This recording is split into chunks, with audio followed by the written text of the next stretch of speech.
باللہ من الشیطان الرجیم بسم اللہ الرحمن الرحیم الحمدللہ رب العالمین وصلی اللہ علی محمد وآلہ الطاہرین اللہم صلی علی محمد وآل محمد۔ تو بسم اللہ الرحمن الرحیم کا تجزیہ اور ترکیب کر رہے تھے۔ بسم اللہ اور الرحمن، ٹھیک، ان تین کلمات کی تجزیہ اور ترکیب کر چکے۔ آج نوبت پہنچی ہے الرحیم تک، ٹھیک۔ دیکھتے ہیں کلمہ الرحیم کا تجزیہ اور ترکیب انہوں نے کیا پیش کیا ہے۔ تجزیہ میں سب سے پہلے کیا ہے، اس کا جنس مشخص کیا ہے حروف کے اعتبار سے کہ ثلاثی ہے، رباعی ہے، مجرد ہے، مزید ہے، کیا ہے۔ تو کہا ہے کہ اس میں ثلاثی مزید فی ہے۔ کس سے بنا ہوا ہے؟ راحم من رحمہ سے، یہ ثلاثی مزید فی ہے بروزن الفعیل۔ الرحیم بروزن الفعیل، مفرد ہے، مذکر مجازی، الف لام لگا ہوا ہے لہذا معرفہ بے ال ہے، اور متصرف ہے، کیا ہے؟ رحمان، رحیم، رحیمان، رحیمون ہے نا۔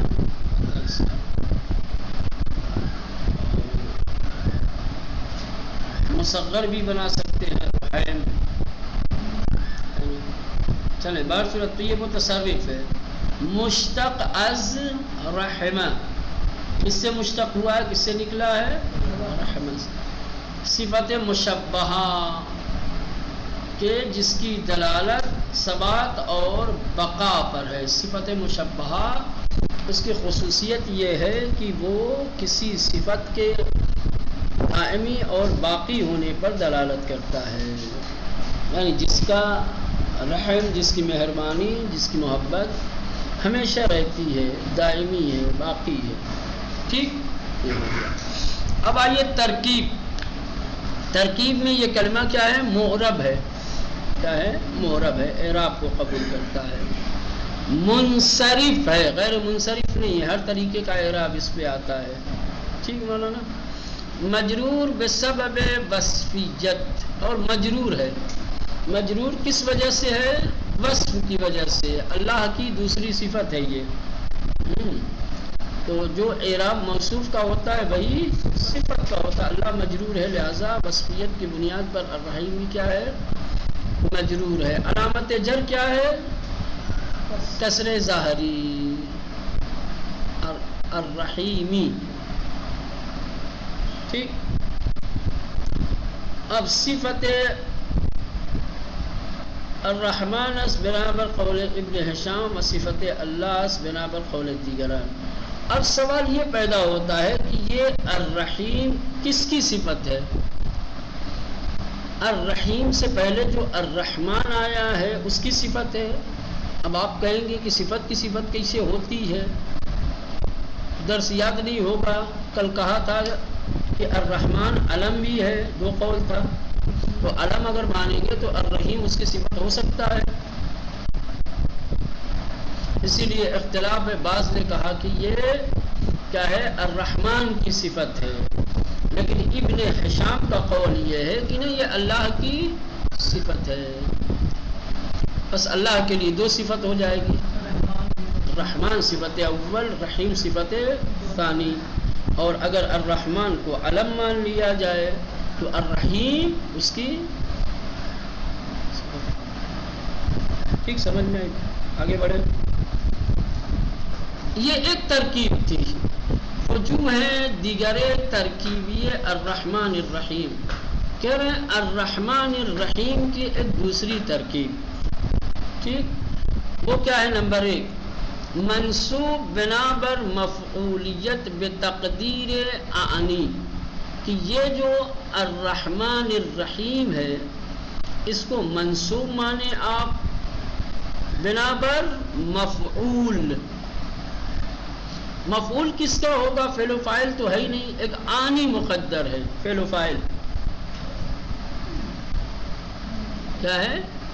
کلمہ آنی کو ایک مقدر ماننا پڑے گا جو فعل و فاعل ہوگا، اور الرحمن الرحیم اس کا مفعول بہ ہو جائے گا. جب مفعول بہ ہو جائے گا تو پھر کیا کہیں گے اس کو؟ منصوب. لفظ مجرور ہے. اب یہ دوسری ہے کہ ترکیب پیش کر رہے ہیں نا، وہ تو پہلی ترکیب تھی الرحمن الرحیم کی. وہ پہلی ترکیب ابھی آپ نے پڑھی تھی جس میں وہ کیا ہے؟ مجرور تھا، ٹھیک، اور اس کا جر ظاہری تھا، ٹھیک. اب ایک دوسری ترکیب بتا رہے ہیں. دوسری ترکیب یہ ہے کہ الرحمن الرحیم یہ دونوں کیا ہیں؟ منصوب ہیں. ظاہر سی بات ہے جب منصوب مانیں گے تو کس وجہ سے منصوب ہے؟ کیا واقع ہو رہا ہے منصوبات میں سے؟ تو کہ مفعول بہ واقع ہو رہا ہے. تو سوال یہ پیدا ہوگا کہ بھائی فعل و فاعل اس کا کہاں ہے؟ پھر تو کہیں گے آنی جو مقدر ہے. سمجھ میں آئی بات؟ نہ وہ تو ادھر کا تھا، شروع کا تھا. یہ صرف الرحمن الرحیم. میں شروع کرتا ہوں اللہ کے نام سے، یعنی ٹھیک.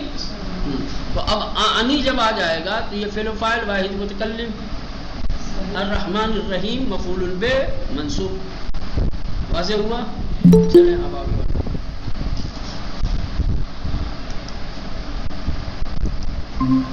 اب آئیے نمبر 2، مرفوع بنابر خبریت برائے مبتدا محذوف کی ہوا باشد. یہ ایک دوسری ترکیب کہ آپ الرحمن الرحیم کو مرفوع مانیں. کس بنا پر؟ خبریت کی بنیاد پر. تو آپ کہیں گے بھائی خبر ہے تو خبر ہمیشہ مبتدا کے بعد آتی ہے، مبتدا کہاں ہے اس کا؟ تو کہیں گے ہوا محذوف ہے، وہ جو مبتدا تھا. تو گویا 3 ترکیب ہو گئی مولانا جی. گویا 3 ترکیب ہو گئی. ایک وہ ترکیب جو سب سے زیادہ رائج ہے، مشہور ہے، جو اوپر گزری کہ الرحمن الرحیم کیا ہے مولانا؟ یہ بنابر صفت کیا ہے؟ دونوں مجرور ہے، ختم، ٹھیک، اور جر بھی ان کا ظاہری. اب ایک اور ترکیب، اس میں 2 ہیں خود. پہلی یہ کہ الرحمن الرحیم کو منصوب مانا جائے بنابر مفعولیت یا مفعول بہ. ٹھیک، کس کا مفعول بہ؟ کلمہ آنی کا جو مقدر ہے. ٹھیک. دوسری ترکیب اس میں یہ ہے کہ آپ الرحمن الرحیم کو مرفوع مانیں کہ محلن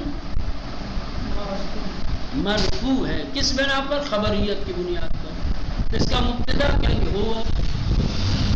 ختم. سمجھ میں آ گئی بات؟ بڑھیں آگے. اب ترکیب جملہ. اب یہ پورا جملہ ہے. ابھی ایک ایک کلمے کی ترکیب کر رہے تھے اور تجزیہ کر رہے تھے. اب یہ جو پورا جملہ ہے بسم اللہ الرحمن الرحیم، یہ جملہ استئنافیہ ہے. کیا ہے مولانا؟ جملہ استئنافیہ، اور اس کا کوئی محل اعراب نہیں ہے. استئنافیہ جس کا کلام کی ابتدا کی جائے، جس سے کلام کا آغاز کیا جائے. ٹھیک مولانا. چونکہ یہ جملہ استئنافیہ ہے اس لیے محل اعراب نہیں رکھتا. یہ بسم اللہ کی پوری تجزیہ اور ترکیب ہو گئی. اب اس کے بعد اعوذ باللہ من الشیطان الرجیم. ترجمہ: الشر شیطان مطرود بے خداوند پناہ می برم. شیطان کہ جو مردود بارگاہ الہی ہے اس کے شر سے خدا کی پناہ چاہتا ہوں. اعوذ میں پناہ چاہتا ہوں باللہ اللہ کی، من الشیطان شیطان کے شر سے، الرجیم جو مطرود ہے، جو نکالا ہوا ہے، مدرود السلام علیکم آغا. ہاں علیکم السلام ورحمۃ اللہ. آغا بک دکھائی نہیں دے رہی ہے. بک نہیں دکھائی دے رہی ہے؟ ایک نہیں آغا. منٹ. اعوذ پناہ می برم، ٹھیک، واحد متکلم ہے، فعل مضارع ہے. تجزیہ اس کا فعل مضارع بر وزن افعل، افعلو. اعوذ بر وزن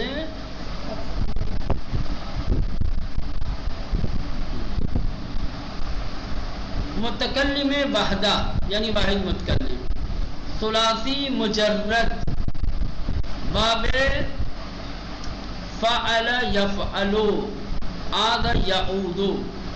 لازم ہے، معتل العین ہے، متصرف ہے، با کے ذریعے سے متعدی ہوا ہے. اعوذ بال، بعد اس کے بعد آیا ہے. چونکہ یہ متعدی ہے تو متعدی دو طریقے کے ہوتے ہیں، یا متعدی بحرف جر یا متعدی بدون حرف جر. اعوذ کے بعد با نہیں آیا ہے. اعوذ باللہ. ہاں، تو جو افعال متعدی ہوتے ہیں جن کے بعد فعل فاعل کی ضرورت ہوتی ہے، فاعل اور مفعول کی ضرورت ہوتی ہے، تو کبھی ان کو حرف جر کے ساتھ لایا جاتا ہے، کبھی بدون حرف جر. فعل متعدی یا حرف جر کے ذریعے متعدی ہوتا ہے یا بغیر حرف جر کے. یہ ان افعال میں سے ہیں کہ جو حرف جر کے ذریعے سے متعدی ہوتا ہے. تو یہ کس کے ذریعے سے ہوا ہے؟ با کے ذریعے سے. باللہ، یعنی کہ یہ جو فعل ہے اعوذ، یہ واسطے کے ذریعے دو مفعول چاہتا ہے. یہ کیا ہے؟ دو مفعولی ہے. اسی لیے اس کے بعد دو مفعول آئے ہوئے ہیں. اس کے دو مفعول آئے، ایک با کے ذریعے جو اللہ ہے اور ایک من کے ذریعے سے جو شیطان ہے. اللہ بھی اس کا مفعول ہے اور شیطان بھی. ٹھیک مولانا، واضح ہے؟ آگے بڑھیں، بول دیا کرے تاکہ بات سمجھ میں آ جائے تو پھر آگے بڑھیں. چلیں، معاذ یا اوز مصدر آنس، اس کا دو مصدر آتا ہے، معاذ بھی آتا ہے اور اوز بھی آتا ہے. اعوذ کے دو مصدر ہیں، معاذ اور اوز. ٹھیک، فاعل انا اس میں مستتر ہے. واحد متکلم میں کیا ہوتا ہے مولانا؟ انا پوشیدہ ہوتا ہے. اعوذ میں پناہ چاہتا ہوں. ٹھیک، میں کہاں سے آیا؟ انا جو مستتر ہے، جو پوشیدہ ہے. اب ترکیب، بعض افعال میں فاعل ظاہر ہوتے ہیں، بعض میں پوشیدہ ہوتے ہیں.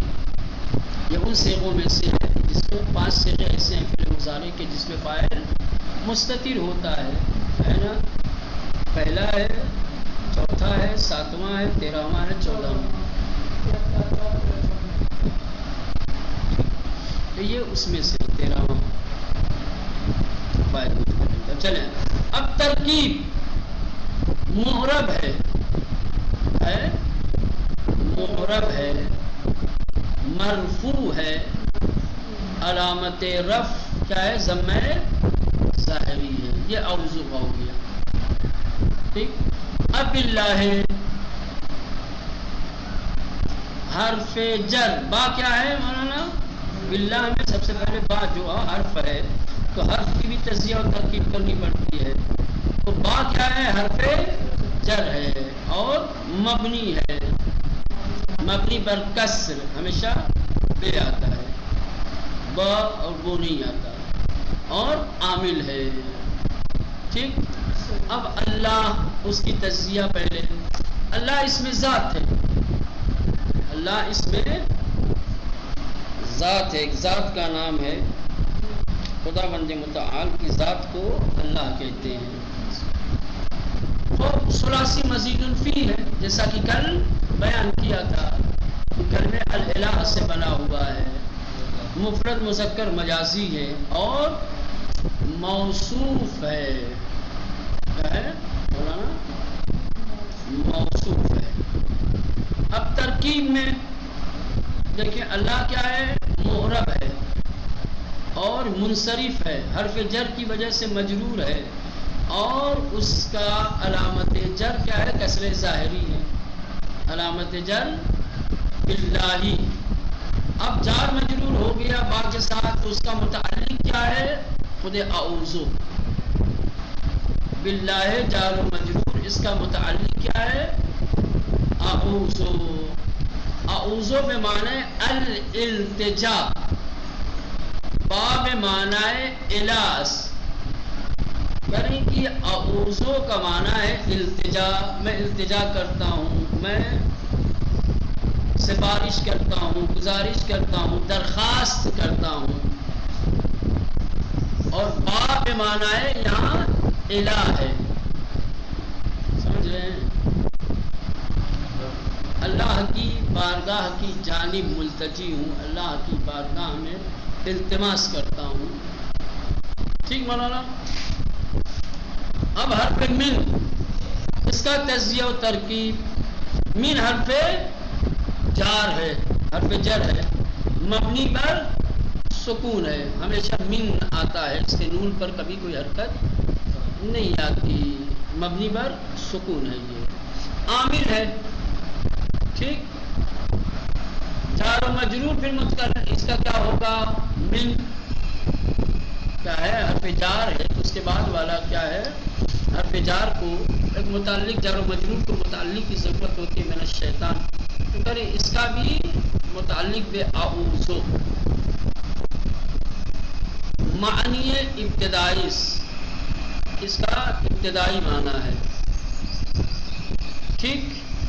اب الشیطان، شیطان، اس کا تجزیہ اس میں ثلاثی مزید فی ہے، شطن یا شیطنت. ٹھیک. اس میں ثلاثی مزید فی بروزن الفعلان. الشیطان مفرد مذکر مجازی ہے، معرفہ بال ہے، متصرف ہے، مشتق ہے اور موصوف ہے. اب ترکیب میں کلمہ الشیطان کیا ہے؟ معرب ہے. ٹھیک. ہر طریقے کی حرکت کو قبول کرتا ہے، منصرف، غیر منصرف نہیں ہے. مجرور بے سبب من کی وجہ سے مجرور ہے. اس کا علامت جر کیا ہے؟ کسر ظاہری ہے، شیطانی. ٹھیک. اب یہاں شیطان کی اصل کے بارے میں کلمہ الشیطان یا از شات یشیتو بودے بمعنی بعودہ بروزن الفعلان بمعنی البعید من رحمت اللہ. کہہ رہے کہ شیطان یا تو شات یشیتو سے بنا ہوا ہے، شات یشیتو سے بنا ہوا ہے کہ جس کے معنی ہیں دور ہونے کے، بعودہ الفعلان کے وزن پر، کہ جو البعید کا معنی دیتا، البعید من رحمت اللہ، جو اللہ کی رحمت سے دور ہو. شیطان کہاں سے نکلا ہے، کہاں سے مشتق ہوا ہے؟ پہلا نظریہ، پہلا ہو کہ شات یشوتو سے. ٹھیک. شات یشوتو سے، جس کے معنی ہیں رحمت الہی سے دور ہونا. یا ازمات شطن باشد بر وزن فعال، کیا اس کا مادہ شطن ہے؟ کیا ہے مولانا؟ شطن ہے بر وزن فعال. یا الف آن زائدس، یا اور اس کا الف کیا ہے؟ زائد ہے. شین کے بعد جو یا ہے اور تا کے بعد جو الف ہے، یہ دونوں کیا ہے مولانا؟ زائد ہیں. بمعنی حال کے کسی کے دور از رحمت خدا بادشاہ، جو حالق کے معنی میں ہلاک ہونے والا، جو رحمت خدا سے دور ہو. ظاہر سی بات ہے، جو رحمت الہی سے دور ہو اس کی ہلاکت تو قطعی ہے، یقینی، اس کو برباد ہونا ہے، تباہ ہونا ہی ہے. ٹھیک مولانا. دو اشتقاق بتایا اس کا. کلمہ الشیطان کیا ہے؟ کس سے بنا ہوا ہے؟ شاطن شیتوں سے یا شتنا سے. اس کے بعد الرجیم، رجیم کے معنی ہے طرد شدے، نکالا گیا، دور کیا گیا. صفت مشبہہ فعیل بمعنی مفعول یعنی مرجوم، یعنی کہ یہ صفت مشبہ ہے بروزن فعیل لیکن معنی مفعولی رکھتا ہے، یعنی مرجوم جسے رجم کر دیا گیا ہو، نکال دیا گیا ہو، بھگا دیا گیا ہو، جسے جھڑک دیا گیا ہو. ٹھیک مولانا. اب آئیے کلمہ الرجیم کا تجزیہ، یعنی اس میں ثلاثی مزید فی کیا ہے، یہ بھی ثلاثی ہے اور مزید فی ہے. اس کا وزن کیا ہے؟ الرجیم بروزن الفعیل، مفرد مذکر مجازی ہے، الف لام لگا ہوا ہے تو معرب بال ہے، متصرف ہے چونکہ اعراب قبول کا. مشتق از رج، کس سے بنا ہوا ہے؟ رجیم، رجم سے، یا رج. صفت مشبہ یہ کیا ہے مولانا؟ صفت مشبہ ہے. اور ابھی اوپر بھی بتایا تھا، پھر بتایا تھا کہ صفت مشبہ ثبات اور بقا پر دلالت کرتا ہے. ایسی صفت کہ صفت ہمیشہ باقی ہو، زائل ہونے والی نہ ہو، اس کے لیے صفت برائے الشیطان. الرجیم کیا ہے مولانا؟ الشیطان کی صفت ہے. اب آئیے ترکیب میں، معرب ہے، منصرف ہے، صفت ہونے کی وجہ سے کیا ہے؟ الشیطان کی صفت ہونے کی وجہ سے مجرور ہے، اور علامت جر کیا ہے؟ اس کا ظاہری کسرہ ہے.